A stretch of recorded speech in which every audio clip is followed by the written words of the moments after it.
warahmatullahi wabarakatuh. Saya Widya Nugraheni akan mempresentasikan materi tentang perawatan dan perbaikan komputer. Jadi apa saja bahan-bahan untuk perawatan komputer yaitu ada 8. Yang pertama penyedot debu mini, yang kedua kain kering atau tisu, kemudian yang ketiga cairan pembersih, yang keempat disk cleaner, kemudian ada CD cleaner, kemudian obeng, tang, dan kuas. Jadi yang pertama penyedot debu mini.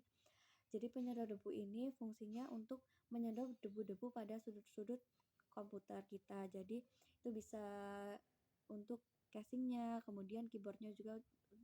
Kemudian yang kedua ada kain kering atau cairan pembersih. Jadi untuk kain kering ini untuk membersihkan cairan atau air itu yang baru saja terkena di dalam komputer kita atau PC kita. Jadi setelah terkena tinta beberapa menit langsung kita hapus, kita menggunakan kain kering. Kemudian untuk cairan pembersih ini fungsinya untuk membersihkan cairan atau air yang sudah agak lama, jadi terkena tinta beberapa jam atau tintanya itu sudah mengering, kita menggunakan cairan pembersih ini. Kemudian yang ketiga ada disk cleaner. Jadi disk cleaner ini untuk membersihkan debu untuk bagian dari disk drive. Kemudian ada CD cleaner yaitu untuk membersihkan debu pada piringan atau optiknya di CD cleaner tersebut. Kemudian ada kuas yaitu untuk membersihkan debu atau sarang serangga pada casing PC kita. Kemudian ada tang untuk memotong kabel, kemudian ada tang cucut,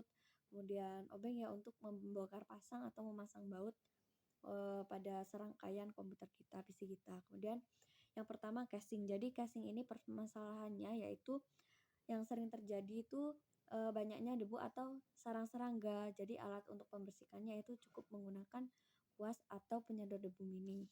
Kemudian yang kedua ada floppy drive. Jadi floppy drive ini sangat mudah terkena debu. Jadi gejalanya kalau kotor itu pasti disketnya akan tidak terbaca dan kadang-kadang pasti akan error. Jadi cara membersihkannya atau perawatannya yaitu dengan menggunakan disk cleaner.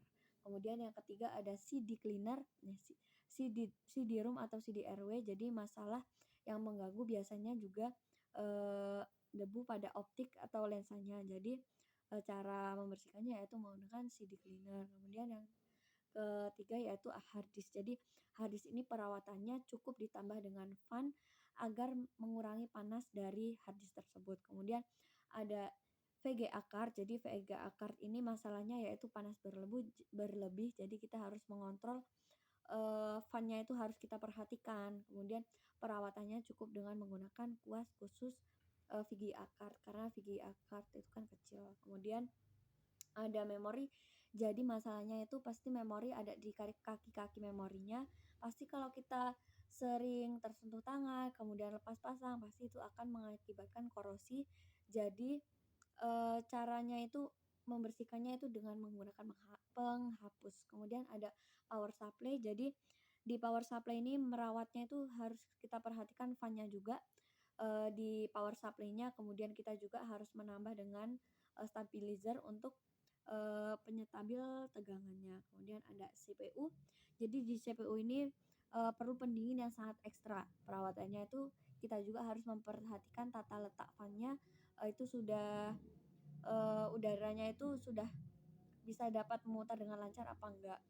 Kemudian kalau kita jika sering melepas pasang prosesor, kita harus jangan lupa mengolesi dengan silikon grease agar penghantar arus listriknya itu lancar. Kemudian ada motherboard. Jadi di motherboard ini yang kita perhatikan yaitu menjaga suhunya dengan memperlancar sirkulasi udara pada sistemnya. Kemudian ada salah satu contoh untuk perbaikan pada CPU kita.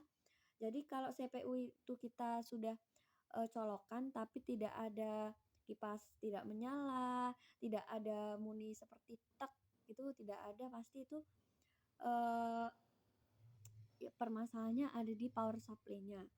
Jadi kita harus mengganti power supply-nya. Biasanya kalau power supply bermasalah itu kipasnya tidak memutar, kita colok-colok sudah benar semua tapi tidak ada gerakan atau semacam bunyi, itu pasti power supply-nya yang terkena masalah. Oke, jadi kita harus mengganti power supply-nya. Oke. Jadi sekian dari saya, presentasi dari saya. Mohon maaf bila ada kekurangan atau salah kata. Saya akhiri. Wassalamualaikum warahmatullahi wabarakatuh.